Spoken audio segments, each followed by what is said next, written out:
Karakteristik Islam yang berikutnya adalah wasatiyah. Agama Islam itu agama moderat, ya, tidak berlebihan dan tidak meremehkan. Kata salah seorang mahasiswa yang pernah saya ajarkan materi ini, balance, ya, sedang, tidak terlalu meninggi-ninggikan, tidak terlalu merendahkan. Dan ini memang ajaran Islam. Bisa kita lihat dalam banyak sisi. Contohnya sisi ibadah.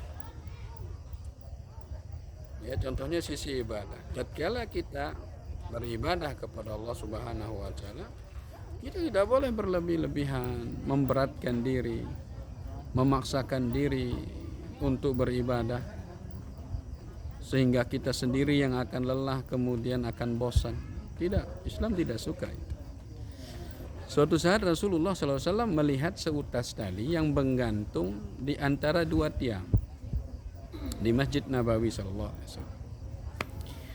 Kemudian beliau bertanya, ini tali siapa? Sahabat Anas bin Malik yang meriwayatkan hadis itu mengatakan ini tali Zainab bintu Jahsy. Maka Rasulullah SAW mengatakan, lepaskan tali ini. Beliau tidak memuji, tetapi beliau mengatakan, lepaskan tali ini. Liyusalli ahadukum nasyatahu. Hendaknya salah seorang kalian sholat sesemangatnya. Artinya tatkala dia semangat, banyakkan sholat. Tatkala dia lelah, istirahat. Jadi para mahasiswa dan mahasiswi sekalian, Zainab itu sholat malam di Masjid Nabawi. Tatkala dia lelah, dia bersandar di tali tersebut, ya, sambil tetap sholat dan memaksakan dirinya untuk sholat. Dalam riwayat yang lain Rasulullah mengatakan, innallaha la yamallu hatta tamallu. Allah tidak akan bosan dengan ibadah kalian sampai kalian sendiri yang bosan. Kenapa bosan? Karena terlalu memaksakan diri. Padahal Islam membolehkan dia untuk istirahat, untuk tidur.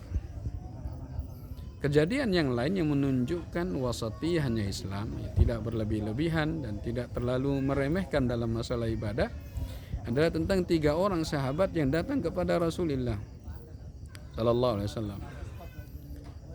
Mereka mengatakan, ya Rasulullah, wahai Rasulullah. Maaf, mereka datang kepada Aisyah. Ya, maaf, tadi salah.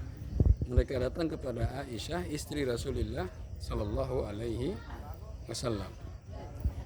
Dan mereka menanyakan bagaimana sih ibadah Rasulullah. Ternyata ibadah Rasulullah SAW luar biasa,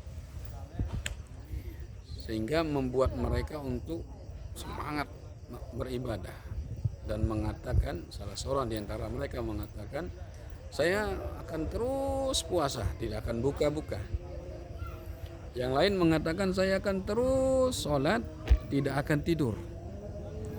Yang lain mengatakan, saya tidak akan nikah karena menikah bisa menghalangi kita dari ibadah. Apakah Rasulullah memuji mereka? Tidak, Rasulullah tidak memuji mereka. Bahkan Rasulullah marah. Beliau berkata, aku yang paling bertakwa di antara kalian. Aku sholat, aku juga tidur. Rasulullah sholat malam, tapi beliau juga tidur. Aku puasa, aku juga berbuka. Rasulullah berpuasa dan beliau juga buka. Bukan tidak berbuka, berbuka. Dan aku juga menikah, dan aku juga menikah, kata Rasulullah SAW. Kemudian beliau mengatakan di akhir hadisnya, faman raghiba an sunnati falaysa minni. Barang siapa yang tidak suka sunnahku bukan dari golonganku.